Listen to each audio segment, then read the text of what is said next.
What if I told you that before the British arrived, India was producing almost a quarter of the entire world's wealth? Not a quarter of Asia's wealth, not a quarter of Asia's GDP, a quarter of the entire planet's economy. Yeah, that's not a typo, that's history they somehow forgot to mention in school. So today, we're going back. Before the railways, before the East India Company, before any of that, we're going back to a time when India wasn't a colony. It was a civilization, and honestly, an unbelievably powerful one. 300 BCE, the first great empire. To understand India before the British, you first need to understand one thing. India was never just one kingdom. It was more like an entire continent, pretending to be a country. Dozens of kingdoms, dozens of languages, dozens of religions, and somehow, all of them colliding together into something remarkable. By 300 BCE, the Maurya Empire under Chandragupta Maurya had already unified most of the subcontinent. And then came Ashoka, one of the most fascinating rulers in human history. At its peak, his empire stretched from modern-day Afghanistan all the way to Bangladesh, and for a while, India became one of the largest political powers on Earth. 320 CE, India's Golden Age. Then came the Gupta Empire, often called India's Golden Age. And honestly, the title fits. Mathematics, astronomy, medicine, literature, science, everything exploded during this period.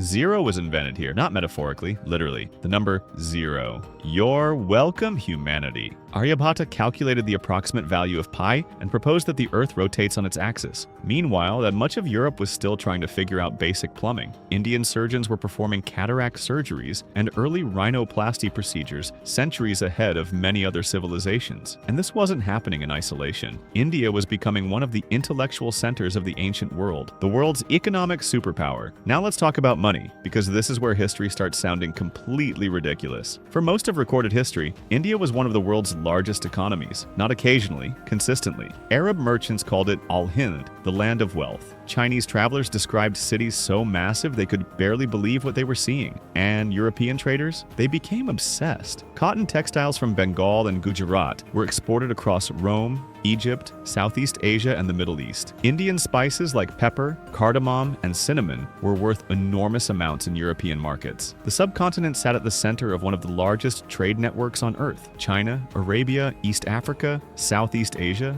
everything connected through the Indian Ocean. Basically, if the medieval world had a stock market, India would have been dominating every leaderboard. 900 to 1200 CE, the Chola Empire. Then in southern India came the Chola Empire, and somehow history textbooks barely talk about them, which is insane, because between 900 and 1200 CE, the Cholas built one of the strongest naval forces in Asia. They launched military expeditions as far as Sri Lanka and Sumatra. Their influence spread across Southeast Asia, and their temples? They weren't just religious sites, they functioned like economic hubs, almost like banks, employing thousands of people. The Brihadiswara Temple, completed in 1010 CE, used over 130,000 tons of granite. And the craziest part? There's no granite quarry within 60 kilometers. Historians are still arguing about how they pulled that off. 1200 to 1500 CE, the Delhi Sultanate around 1200 CE. Northern India entered a new era. The Delhi Sultanate established Muslim rule across large parts of northern India. Over the next 300 years, 5 major dynasties would rule Delhi. The Mamluks, the Khiljis, the Tughlaqs, the Sayyids, the Lodis, each dynasty rising, each dynasty eventually collapsing, because history loves repeating itself. This period was turbulent, but it was also important. Alauddin Khalji successfully repelled repeated Mongol invasions, which, at that time, almost nobody else in the world was managing to do.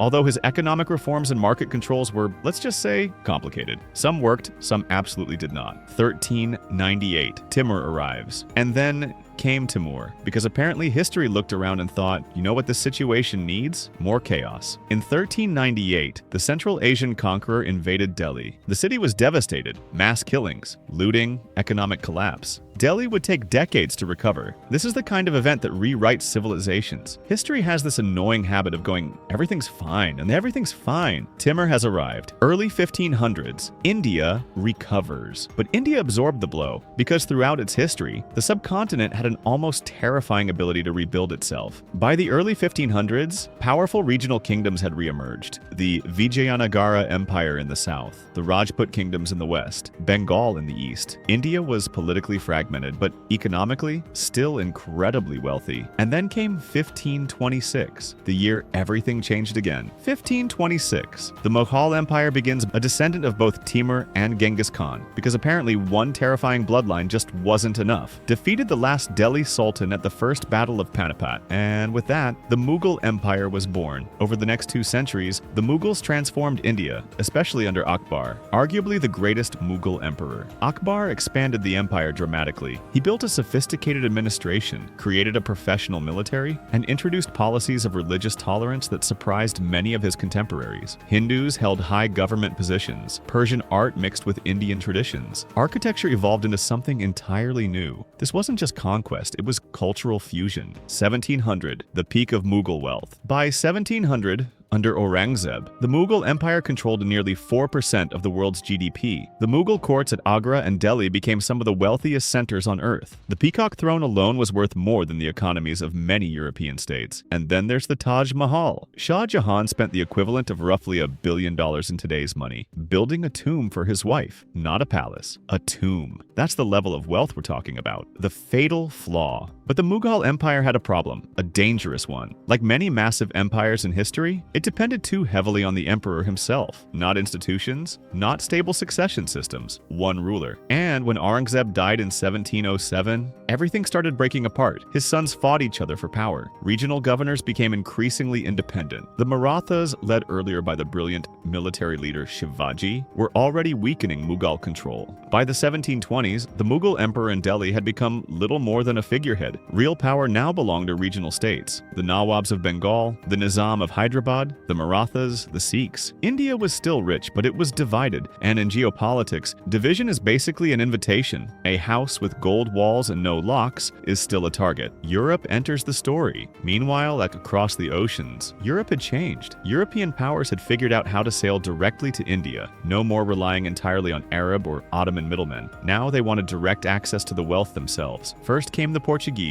then the Dutch, then the French, and finally, the British. In 1498, Vasco da Gama arrived at Calicut. The local ruler, the Zamorans Taconos, was reportedly unimpressed by the gifts the Portuguese brought, which honestly makes sense. Compared to Indian royal standards, those gifts looked kind of pathetic. But Europe's interest wasn't polite, it was hungry. India's spices and textiles were generating enormous profits. Whoever controlled that trade controlled wealth. The Portuguese captured Goa, the Dutch expanded trade networks, the French established themselves in Pondicherry, and then, in 1600, a trading company was chartered in London, the East India Company. At first, they looked harmless, just merchants, just traders, just another foreign company asking politely for business deals. They built small coastal trading posts, or factories much as they called them, and for a while, nobody saw them as a major threat. That would turn out to be a catastrophic mistake. The final warning. By the 1740s, India's political landscape had shattered. The Mughal Empire existed mostly in name. Regional rulers fought each other constantly. The Marathas battled rival powers. Afghan invasions destabilized the north. And through all of this, the East India Company watched quietly, patiently, carefully.